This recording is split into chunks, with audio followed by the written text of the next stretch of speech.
কক্সবাজারের পেকুয়ায় বিদ্যুৎ স্পৃষ্ট হয়ে কলাবাগান শ্রমিকের মৃত্যুর খবর পাওয়া গেছে। মঙ্গলবার ২৪শে ডিসেম্বর দুপুরে উপজেলার টৈটং ইউনিয়নের রমিজপাড়া এলাকায় এই ঘটনা ঘটে। কক্সবাজারে উখিয়ার কুতুপালং রোহিঙ্গা ক্যাম্পে অগ্নিকাণ্ডে ২ জন মারা গেছে। পুড়েছে শত শত বসতঘর সহ নানা স্থাপনা। আজ মঙ্গলবার দুপুরে ১:১টার দিকে কুতুপালং এলাকায় লম্বাসিয়া 1 ওয়েস্ট রোহিঙ্গা ক্যাম্পের ডি ব্লকে এই ঘটনা ঘটে।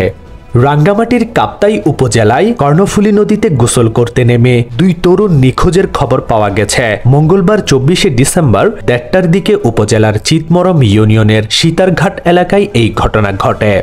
রাঙ্গামাটির কাপ্তাই উপজেলার রাইখালী ইউনিয়নে যুবলীগের এক নেতাকে কুপিয়ে হত্যা করেছে দুর্বৃত্তরা। রাতে উপজেলার রাইখালী ইউনিয়নের বালুখালী এলাকায় এই ঘটনা ঘটেছে বলে জানিয়েছেন Raikhali UP chairman Monk Marma.